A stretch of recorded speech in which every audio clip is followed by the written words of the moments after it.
Welcome to Reader Seeks Romance Channel's Romance Roundup, the #1 romance book recs talk show. I am Liz Donatelli. And I'm Libby Kay, author of the sweet romance series Buckeye Falls. Libby and I are talking to Zoom call-in guests about their new and upcoming romance releases and their romance book recs. Oh yes, I love romance. Watch Romance Roundup on Reader Seeks Romance Channel and subscribe on YouTube. Listen to Romance Roundup on PodBean and all podcast apps. Viewers and listeners can email us at readerseeksromance@yahoo.com. And follow us on Instagram at LibbyKAuthor and at ReaderSeeksRomance. Hello, Libby. Hello, Liz. This is our last Zoom call-ins episode of 2024. Thoughts? I'm surprised the year has wrapped up this quickly, although in some ways I'm glad. And I've had a lot of fun with these, and it's been very touching to talk to people who are fans of the show and also obviously add to our ever-growing TBR lists. Yes, I agree. I definitely want to continue in 2025. I think it's been great connecting to other people. We have some authors. We have a very special reader guest. Yes, I'm very excited for that one.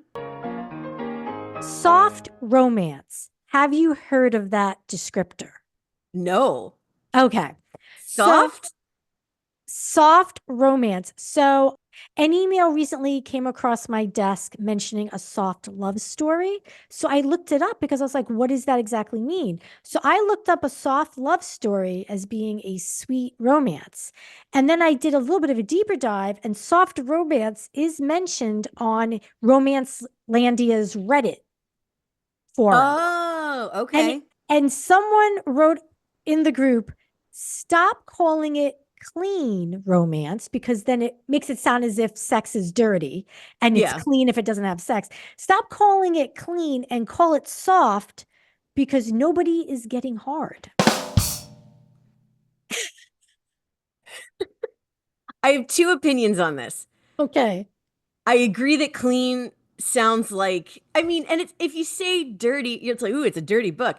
I don't think that's necessarily negative, because if you're describing it as that, chances are you're a fan of it. And so it's like, hey, and Liz, this was super dirty. Right. If I said, the opposite of, yes, for hard, and if they're banging, that makes sense. And it's very tongue in cheek. For me, hard almost sounds like it's dark and it would be heavier. Soft romance, when you said it, I thought you were going to say it's a story that has a soft element of romance, meaning it's a character-driven story and there is an underlying romance to it that's not the pivotal plot points, is what I was thinking this was going. But now that you said it that way, I never would use that terminology for me, because I don't think I could say it with a straight face. Yes, like I think a sweet romance or even closed door, I think are perfectly appropriate. The terms exist. Why are we trying to make different terminology? I don't understand that. What the what? Hello. Hi. Brittney Joy, is that you? It's me. Yay. Hi, Libby, how are you? Good. How are you? I'm so glad you could join us. This is exciting. Thank you for inviting me. I was so excited. I love you, your guys' show, and I watch on YouTube, and sometimes I listen on podcast, but it's just so lighthearted and fun and just brightens my day. So thank you.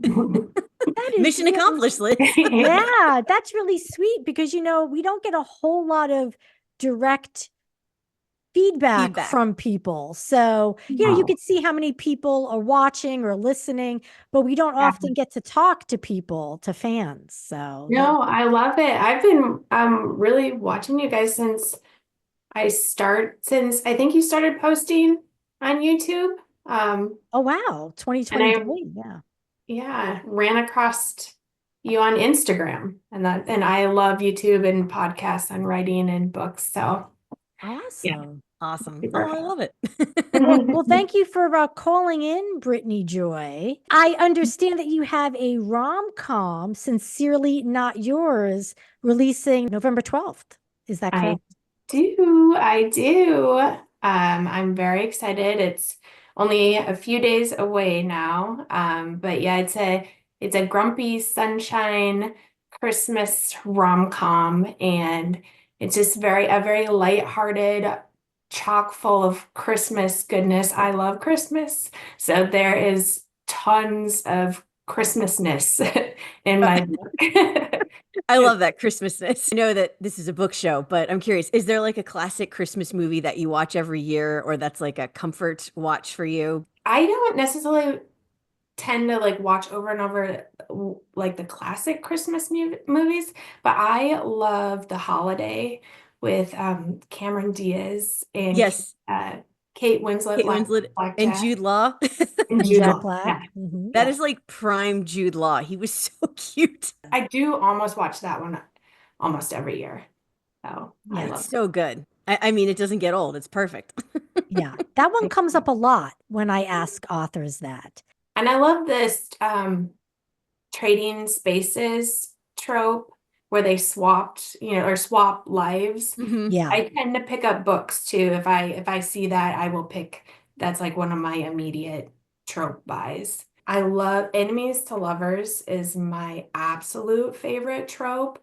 Like I will just about every book that I'm super excited about has enemies to lovers in it. I have a harder time getting into the friends to lovers trope. Interesting. I see, and that's just fascinating because you Yeah. just for me it's a mood thing. I feel like I read a lot of friends to lovers and then I'll go through a lot of enemies or rivals. So it's interesting what people gravitate towards. Not only is it interesting which tropes you respond to, but the shifts in what you like and because I loved enemies to lovers, and I have made a total shift where I'm preferring friends to lovers. And maybe next year it'll be a shift to something else like Secret Baby, which, Right. I don't know.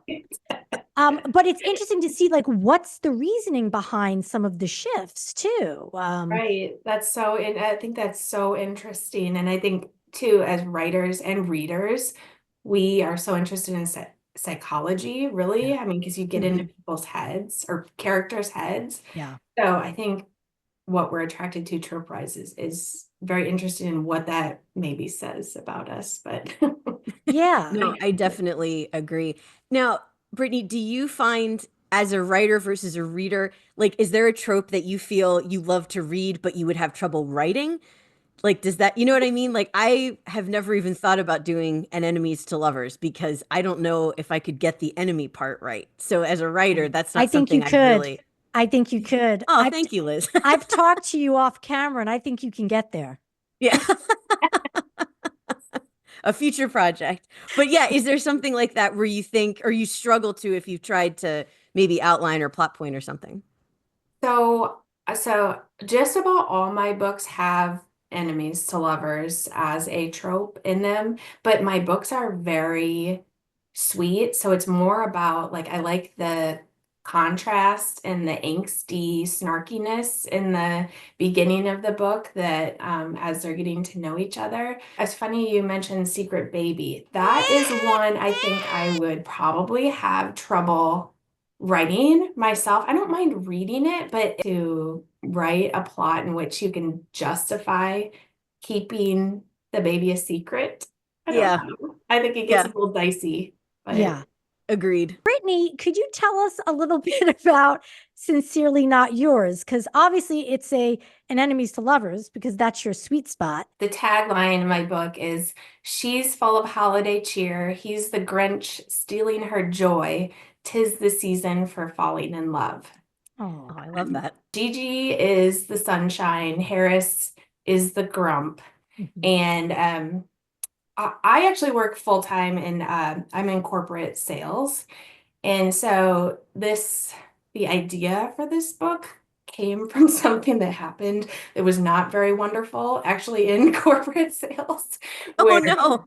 yeah, that turned into a rom-com idea for me. But a portion of the company I work for got dissolved, and the people in that division either got moved somewhere else or got let go. And it actually spurred an idea like, what if that happened in real life? Like, what would that feel like to be the person that had to make that decision to get rid of people? And what would it feel like to be somebody that, got let go all of a sudden? And so Gigi is, she's a spirited sunshine marketing director for this premium brand of beauty products called She Time. And she's been planning the perfect festive marketing events, which are multiple different events through the snowy city of Chicago. And the son of the owner of the company comes back. She doesn't know him. He's one of the sons of the owner. He comes back under protest. He doesn't want to be there. And he is helping his brother when his father threatens to sell the family business. And so he reluctantly agrees to come back, and he works with the unprofitable cosmetic division while recommending that it be dissolved.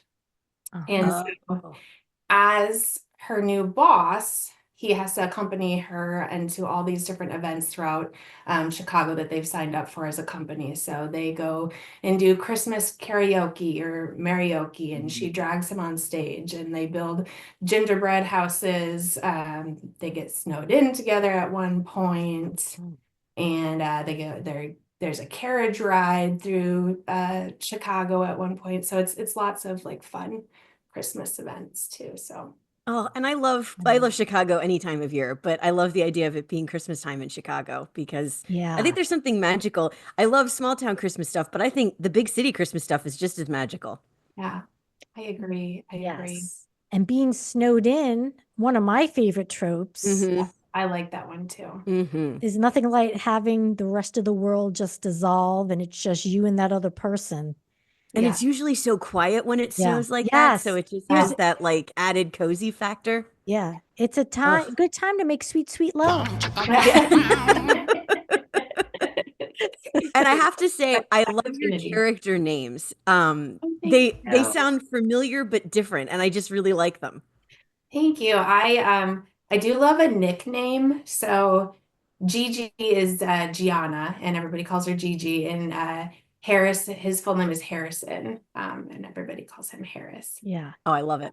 Yes. It's interesting you said that, Libby, because the name struck me as well, because I was expecting some kind of Christmassy names, like a lot of, but I like that it's Gigi and Harris. You said Gianna is the character supposed to be of Italian descent? Because that. Yes. She is. And actually that does play into this story. She is a great, she loves to cook. And in all of my romances, it's heavy on cooking and baking. And my small town romance series, Maple Bay, actually, at the end of each of those, there's a recipe. I put a recipe in. I love that. Made during the book at some point too, so which is super fun. And in this one, she cooks Italian food, and she also is really close with her grandma, who she calls Nona, and Nona teaches her how to cook what she calls Italian penicillin, which is just really like a hearty soup. And Gigi and Harris, when they're snowed in together, they end up making that together. Ooh, oh, I love that. Oh, that is sweet. And I don't remember the last time I have read a romance protagonist of Italian descent. So I do appreciate that, being someone who's Italian American. Yes, and this one was fun too. This is actually an offshoot from my small town romance series. And it was the first time I've written something in a big city. But I do try to make it feel very small town, like very cozy. There's a very tight-knit group of girlfriends in this book, and their love stories will be additional books in this series as well. Okay. Okay. That beats me to my question of, is this going to be the beginning of a series? And what is the name of this series?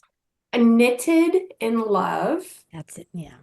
And it's because the girlfriends in the book, they get together for what they call yappy hour. and they knit and have margaritas. And so there's quite a few Perfect. scenes. I know it sounds great to me too.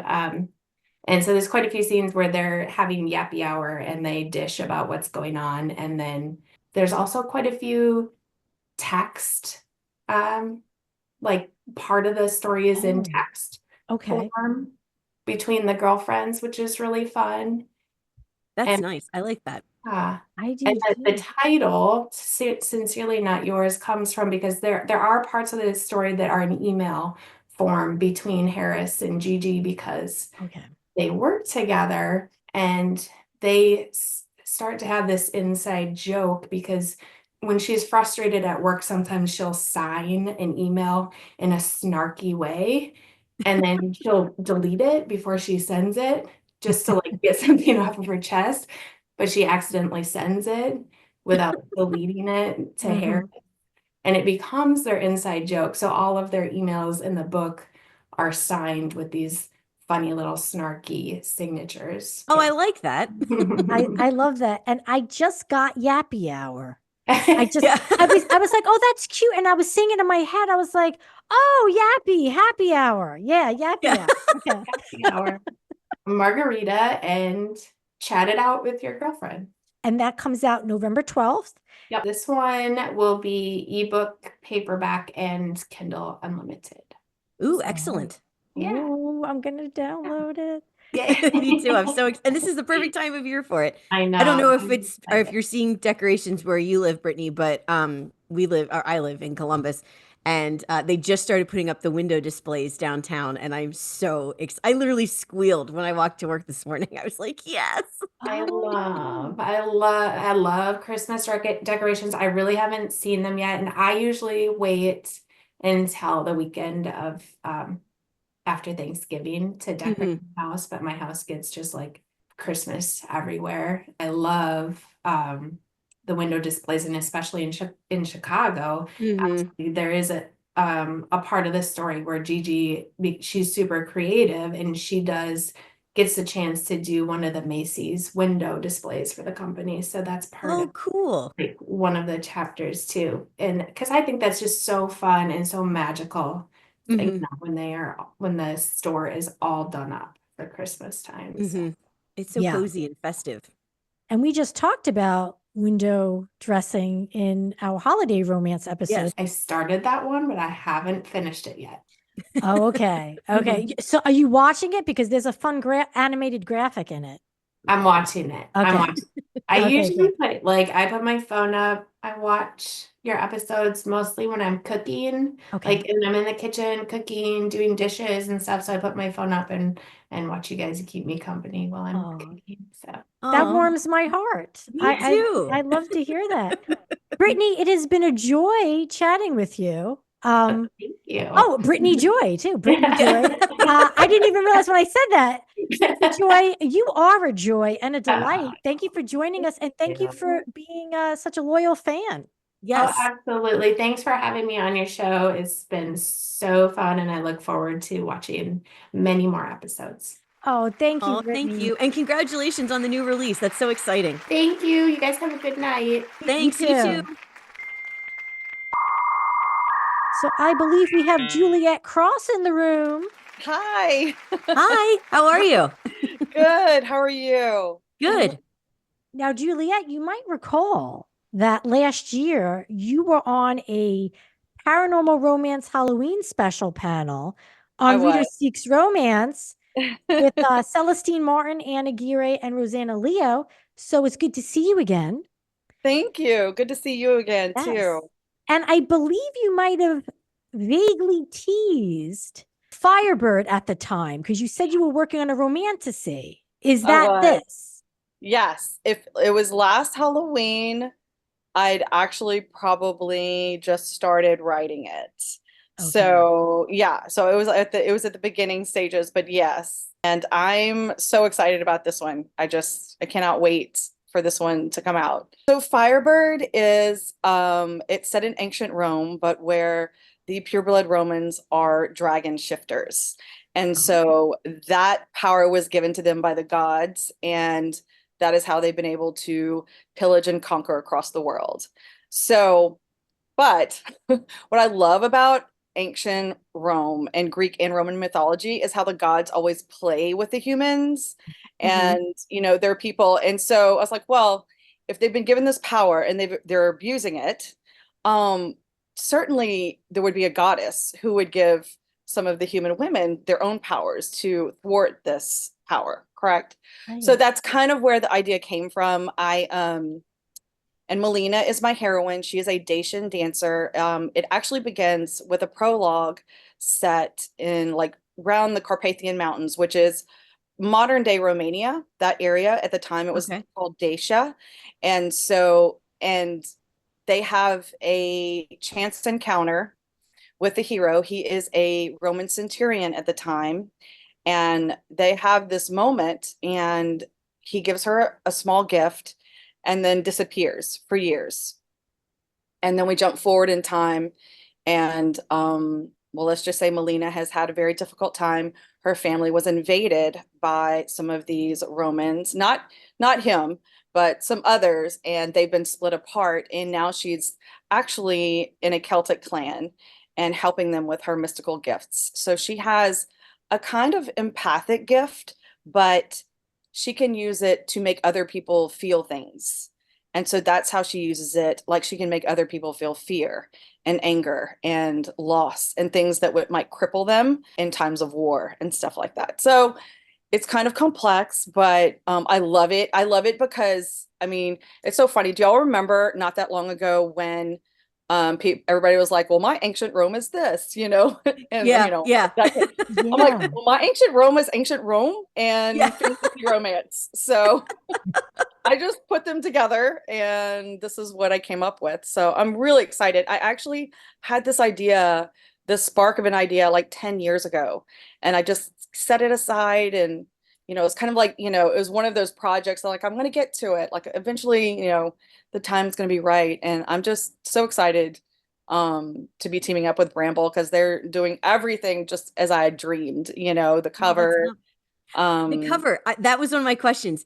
How much say did you have over that? Because it is stunning, and I'm obsessed with like the decorative edges. Yeah. So it's insanely beautiful. And I have to say, so Monique Patterson was the one who came up with all the ideas. And I remember like opening the email. She's like, okay, here's some ideas I have for the cover. And just like, I was like, yes. And her hair turns into fire. Yes, that would be awesome. And then like, just like everything she said. And then she had mentioned wanting to work with Carlos Quevedo. And I have admired his work for years, and have never worked with him on any of my indie books or anything. I was like, oh my God, that would be a dream, because his style is so cool. I just love his aesthetic. It's beautiful. So yeah, so that was mostly Monique Patterson, but I love that she wanted to keep the talisman. I will say that's kind of a hint. The thing she's wearing around her throat is very important. Book. So yeah. Well, and I see that it's part of a series. Is it going to be the same couple throughout the series, or is it a different couple each book? Right. So it is interconnected standalones. It'll be a different couple each book. Okay. And by the end of book one, you can take a really good guess at who the next couple is. So yeah. Right. In an ideal world, how many books in the series? This one is going to be a trilogy. Yes, because I already know what's going to happen at the end of book 3, like how they're going to kill the big bad. And I am so excited about that. I think all the female warriors out there will love this ending. And I'm excited. I'm excited about each book, because every book is going to be very different. Every relationship is going to be very different, even though it will be a human woman and a dragon, a male dragon. When I was reading the description of the book, that it mentioned House of Dragon. Are you a fan of that, or is that something the publisher put in for people like me who are obsessed with the show? No. Yeah. Oh my God. I am 100%. Those were my suggestions, because like that was kind of my inspiration. I love House of Dragon. I love Game of Thrones, Yeah. even though, I'm still mad about the ending. Everybody's mad about the ending. Yeah. But for the rest of my life, I'm going to be mad about the ending. I know. But those worlds are so captivating to me. So yeah, it's definitely about power and this sort of intrigue that's going on behind the scenes, some betrayal, some all of that is taking place, but at the center of each is this intense Mhm. sort of forbidden romance, you know, Mm-hmm. because they are enemies. I mean, technically, I mean, she's human, and actually, Melina is taken as his slave and immediately. So we're starting off obviously as enemies, and so trying to build that trust between them was complicated, but also fun for me to sort of like problem solve it. I love solving problems in writing and figuring Mm-hmm. out what would how could she possibly ever care for this guy? He is the enemy, you know, like Yeah. literally, his Right. people are responsible for her family being invaded and killed. And so it's exciting to me. So I hope it's exciting to readers. And I'm Yeah. actually getting ready to start writing book 2 already. And I'm just itching to get back to it. I'm excited. Now, how long? Because I write contemporary sweet romance, which the world building really does not need to happen. Right. It's like, hey, it's a small town, we're done. Yeah. So, how, like, what is your writing process like? Do you have to do a lot more plotting and storyboarding to make sure you have all the elements right, or is that stuff you Yeah. might add after doing like certain scenes? Like, how do you go about this? Yeah, so I'm definitely a plotter. I'm a heavy plotter. I use Scrivener. I'm sure, you know, as a Mhm. writer, you're familiar with that. I like being able to go. So not only do I have like the chapters separated, but I'll have like, I even have a file of, you know, ancient Roman names, you know, like things I might need to throw Oh, in there when a new character pops up. So I have that sort of like ready and waiting for me. Um, you know, and it's, yeah. So for me, I do have to outline very extensively. mhm. And I already have this, I don't have this outline done, but I have like my plotting. It's so weird. Like I'll do like a whole thing in my notebook and then I'll go and like plot it out sort of chapter by chapter. But I don't know how it is for you, but for me, I know what's supposed to happen, like the sort of rise and fall of each thing leading to the end. Mhm. But there are things that happen in between that I don't plan at all. What Oh, the characters are absolutely. going to say, I don't know really, you know, until I get there and I'm there and the characters are talking and I'm just typing, you know. There is an overarching theme, you know. I mean, it's about building, burning Rome and building a new free Rome. You know, that's essentially the theme of all 3 books, but it's how to get there, you know. And Mhm. so I had to really think things through, but there's still things I don't know exactly, you know, how are they going to happen. I'm like, I really want to do this, I don't know where it's going to go, let me just kind of put it off to the side here and, you know, fit it in. But yeah, I am definitely a heavy plotter. I will say though, when I wrote Firebird, by the time I got there and started writing, it poured out of me. Like it was fast, Wow. you That's know. awesome. And the release date is it's in April 2025. Yes, April 8th, 2025, which golly, I feel like I've been thinking about this book so long. It's like not that far, really. What is that? About 5 months. 7-ish? I'm excited. And it's like actually coming out the week I'm going to a Polycon. So I'm like, I don't even know how that's going to be. Kind of crazy. Oh, But yeah, Awesome. I'm excited. have you been to a Polycon before? Yes, this is actually, I think, my 4th time attending. I love a Okay. Polycon. Yeah, it's a great event. I mean, but yeah, this is my 4th time. Cool. So, I feel like it's a mythical event for readers because I don't know anyone who's ever gotten tickets. oh Tickets sell no. out. Tickets sell Mhm. out Yeah. within the first, I don't know, hour that they're released. So I feel as if Yeah, I it's think it's yeah. minutes now. It's like minutes now. And it like it kind of guts me because I'll have readers who'll message me and are like, I so wanted to meet you there, but I didn't get tickets. Like if I could help you, I would. Like I 100% Yeah. would. I think, you know, and for especially a Polycon that's been around so long, you know, it's so well known that a lot of people are Yeah. trying to get tickets and Yeah. they can only make it so big to still make it manageable, you know. Yeah. And Right. so I understand that, but I know, Right. gosh, I hope you guys get there Well, we'll see. one day. Well, One day. is it just signings or are there panels? Maybe we Oh could no, get in there are as panels. Yeah, oh, there are panels, different panels. I yeah, I usually try to do one. I'm not sure if I'm doing one this year, but yeah, they have panels, they have signings, they have parties. Ramble's actually going to do their own party this year. Cool. So that'll be fun. You know, I haven't done a party with them before where as an author for them. So that's exciting. If you need people to dress as dragons and show up at the party for you, Yes. we would do We that. can do that. Okay. I'm going to pass that word along. 100%. I picture it like one of those like old like horse outfits from like a 1980s sitcom where Liz is the head and I'm the tail. Yes. And we could interview you while in Oh, the yes. dragon outfit. Definitely. Do a little PR moment. This is my dragon. Yeah, sure. I'll do it. I've got no pride. But anyway, you guys, y'all are great, and I really appreciate it. It's been a pleasure. Thank you so much for Thank coming. It you, was so nice Juliette. to meet you. Bye, Thanks. Juliette. Bye, guys.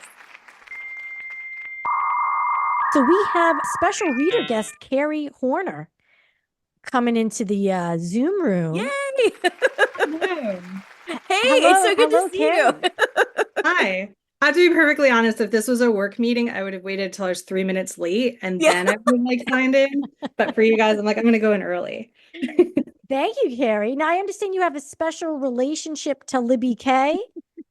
I do. We are cousins. And we're also fabulous.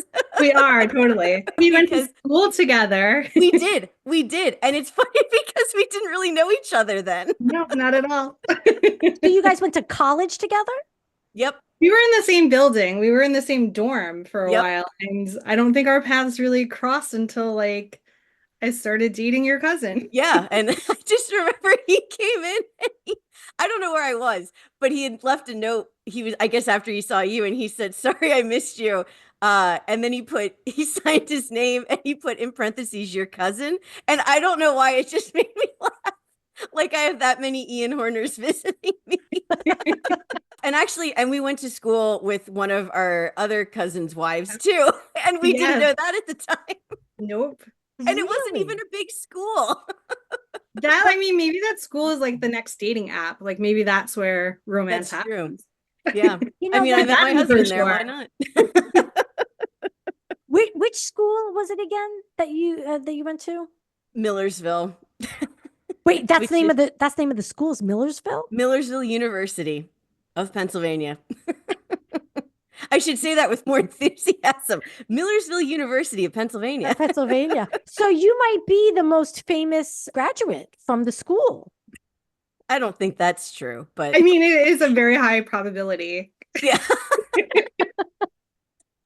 I know that the guy, I saw him in, this is very random, but and I just forgot his name, but he made some type of prosthetic leg and like he was in the Oscar Pistorius documentary and I remember his last name was Her.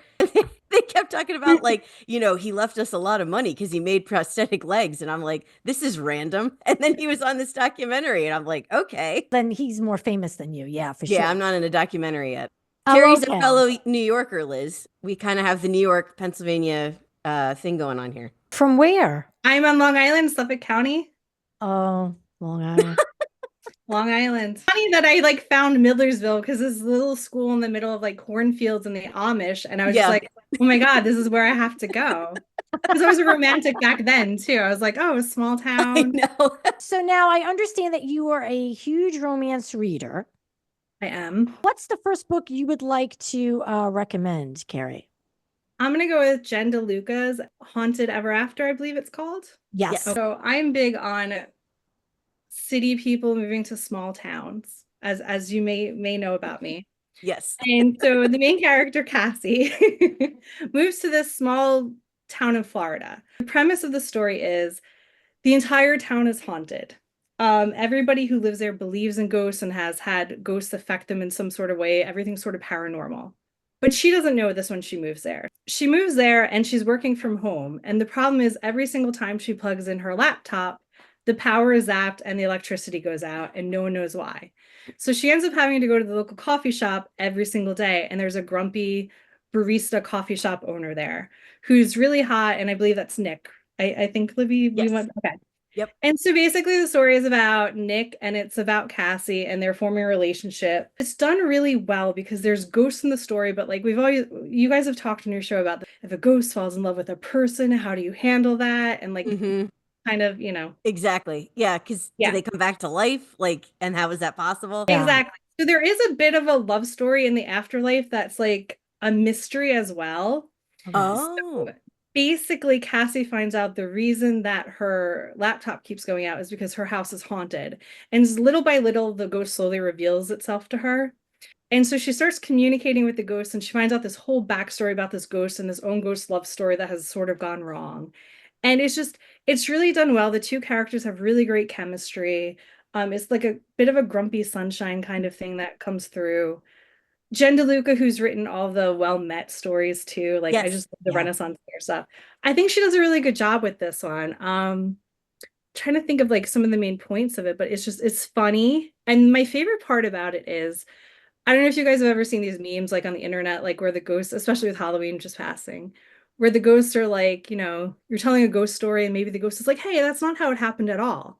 Yes. Well, that's sort of what happens. The secondary ghost character, it's like, no, everyone's got this wrong. One of the draws of the town is they have ghost tours, and they go to all these different buildings. And in front of this girl, Cassie's house, they keep telling this ghost story over and over again. And the ghost keeps getting infuriated because the information's all wrong. And so part of it is also about her digging in the past and like trying to find out what really happened to the ghosts. So that's one of the ones that I read recently that I really like, because of Halloween, and it was done well. What else do you have for us? Emily Henry, basically all of her stuff. Yes. Exciting news, like 2 of hers are becoming movies and series. Like Yes. TV series. I think Beach Read is going to be a movie. And I think, is it The People We Meet on Vacation or whatever I think it's that gonna be a title is? series. Yeah. Which is really exciting because Beach Read is one of my favorite stories. Yes. It's also one of the stories I hate the most because as someone who tries to write, Yeah. I think I'm okay. And then I read something Emily Henry has written, and I'm like, Yes. why am I even bothering? I don't know why I'm even trying. That is very relatable. She makes me feel that way every time, and I simultaneously love and hate her for it. Yeah. Yeah. We've talked about that. It feels like, Yeah. I wonder if this is like a syndrome people are dealing with. Emily Because- Henry syndrome. No known cure. Yeah. And I'm not really a fan of YA, and she started with YA books, and I've gone back and read them, and Oh, I those didn't know are even that. really good. And those are also have lots of elements of paranormal to them, which I really love. Like there's ghosts and aliens and all these different things happening, and it's really good. Yeah, I just love to hate her. Yeah.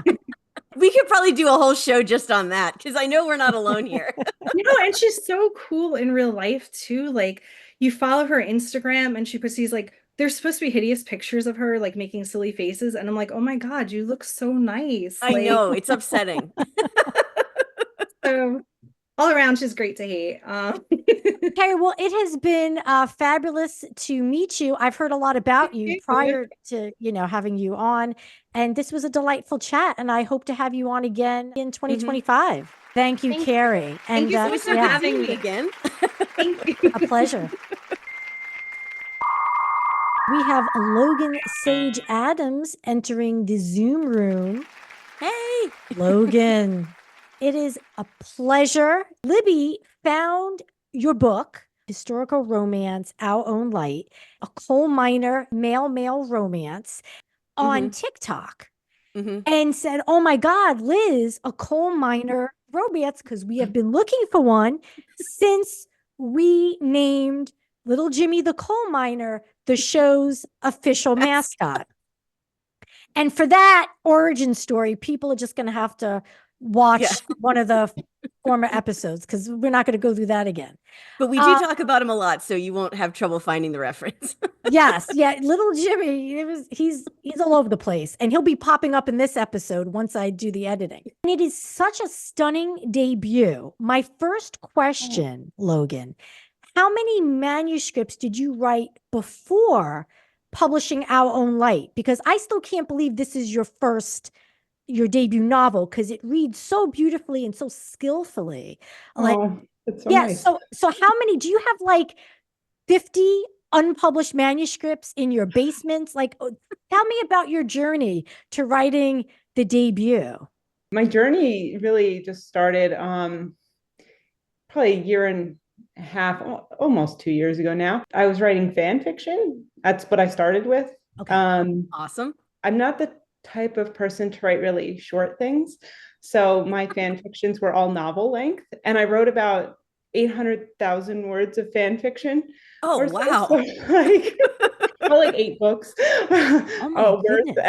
I didn't put all of them online, but a couple of them. And then I just wanted to write something that was mine after that, especially because I started getting really interested in history. I mean, I've always been interested in history, but once I started writing like alternative universe fan fiction, it's like, this is so much more fun because I love all the research that goes into it. That's how it started. Is I wanted something that was my own, and I kind of honed my craft a little bit with fan fiction. For those who haven't yet read Our Own Light, could you tell us a little bit about the story and when it's set?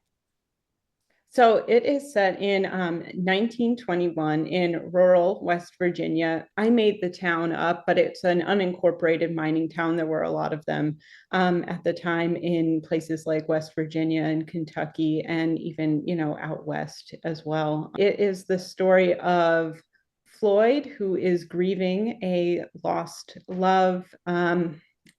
He has never really fully grieved it. He has never really fully moved on. And Oliver, this wealthy man from a whole bunch of places, but definitely not rural West Virginia. He lived in, Cleveland, Ohio, and then New York. He went to Princeton. He comes to town from kind of his family circumstances and catches Floyd's eye, and they strike up a friendship because Ollie is just very quirky. He does not know what he's doing at all in the mines, and Floyd has been working in the mines since he was 10, so he knows everything there is to know about mining, and he kind of takes Ollie under his wing, and their friendship grows, and then their friendship blossoms into more, and it's kind of the story of them coming together, overcoming some of their trauma and being able to build this relationship. But Floyd, with that grief, he's a lot of the story is his resistance to it almost. Mm-hmm. Yeah.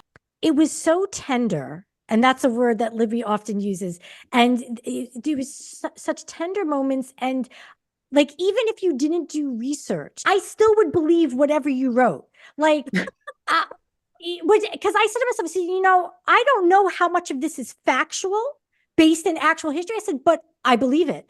I believe that it probably was how, the miners lived. It probably is how a closeted gay man who's married to a woman lived. Did you have any type of sources that you drew on to write with accuracy, or did you just make it all up? Because I believe it no matter what you write. No, I did a lot of research, everything from there's a PBS documentary on coal mining, so I watched that just to kind of, even though it was more about the historical events that were happening at the time, which I included a little bit in the book, because it was really impacting all miners in the region. You couldn't ignore it. At least I didn't feel I could, especially when I learned all about it. I think it's called Coal Wars or something like that. Oh, okay. It's very good.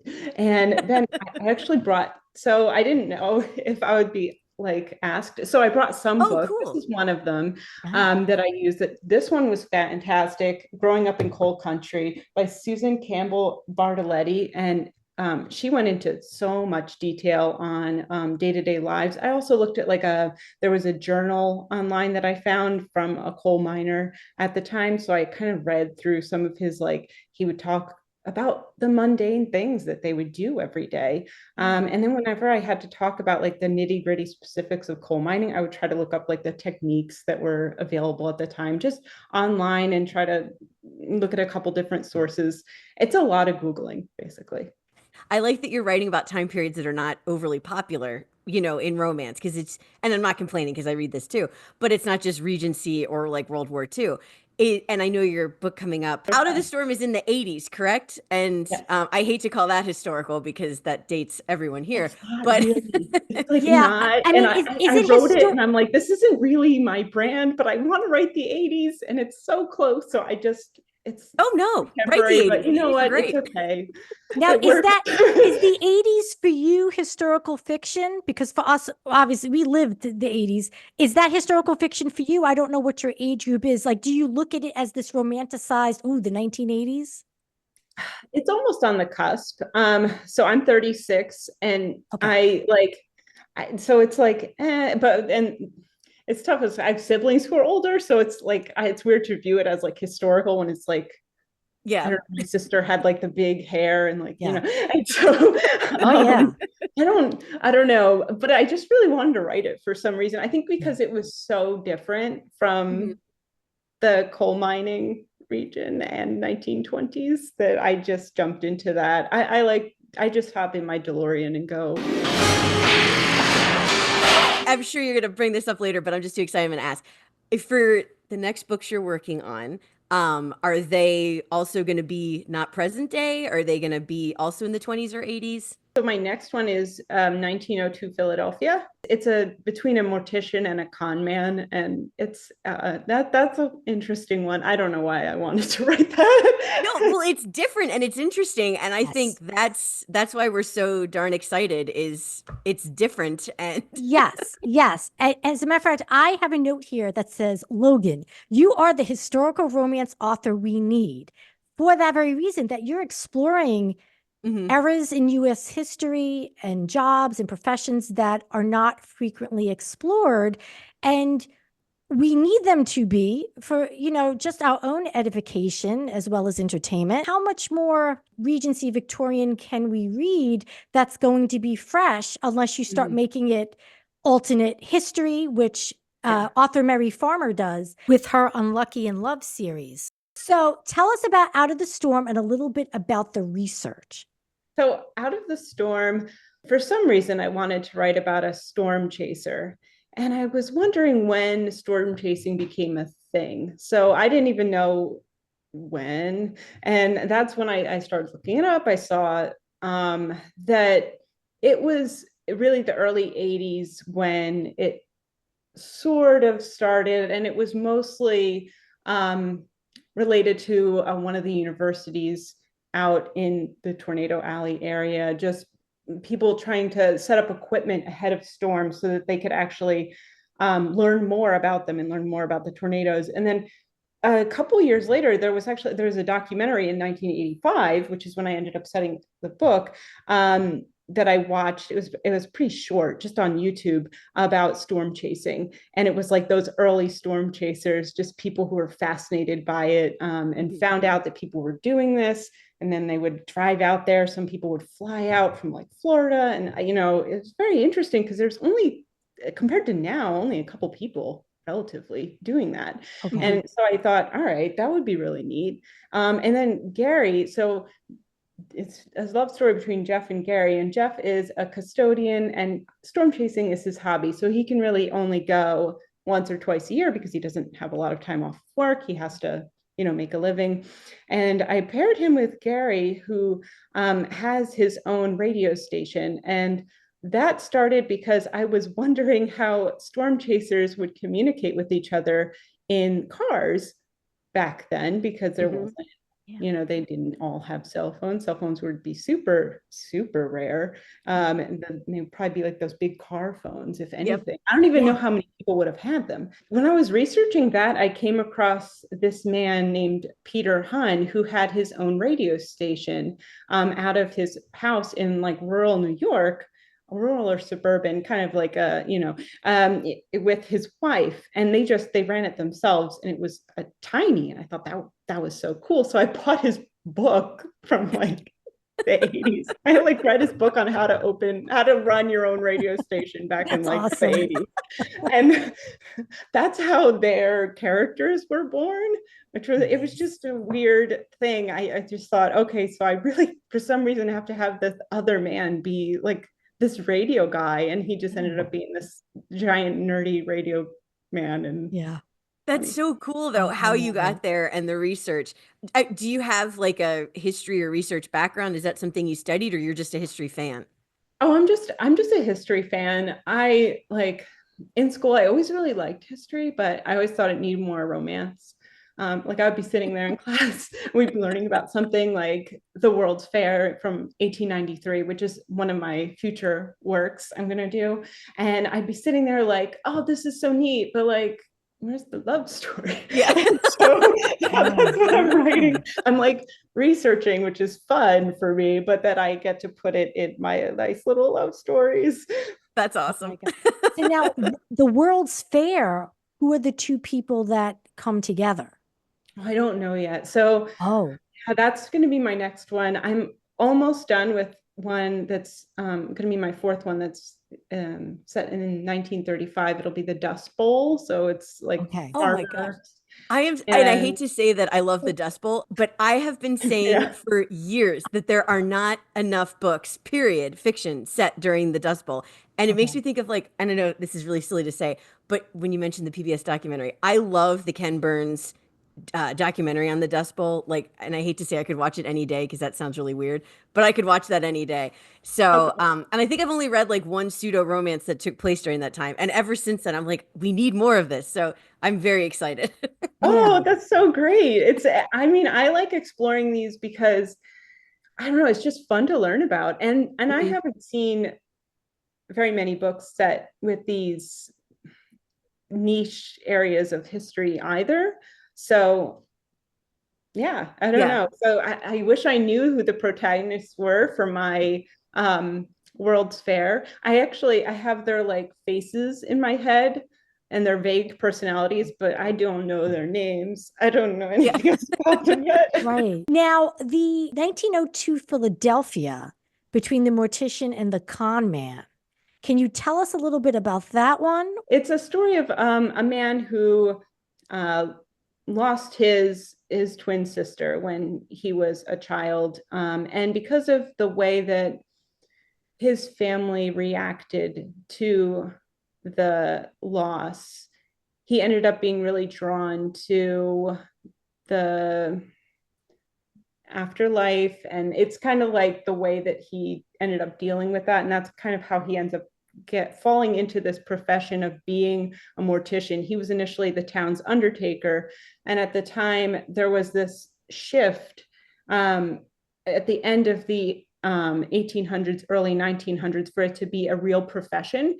So he ends up going to the first embalming school in the country to become one of the first morticians. And he meets this man, Calvin. The mortician, John, one of his problems is that he's not very good with people. And he meets his polar opposite in that sense, that Calvin is a master manipulator. And he is charming and he is desperate for work that isn't going to land him in prison or be work in a factory, which he had done before and he really didn't like. And it's pretty much all he would be qualified for. He had like no formal education. He had no family members who were still living, who were connected with him. So they kind of just like fall together and they build this business together. That sounds really cool. Oh my God. I like the personalities and how it ties into that sounds really cool. I really hope I can make it what I want to make it in my head. I know some of the changes that need to be made and I'm like excited to make them and get my feedback. What is the expected release date? I think March would be nice. I don't know. I don't want to rush them. So I'm hoping March. And then I'm hoping Dust Bowl in like June. These are my dreams. I don't know if they will become reality. Well, I hope so. Now, I just want to mention, we talked about mood reading. We've talked about it on the show before, Libby. And what I was thinking is I've developed a mood lately for particular authors, not particular tropes. Or particular subgenres.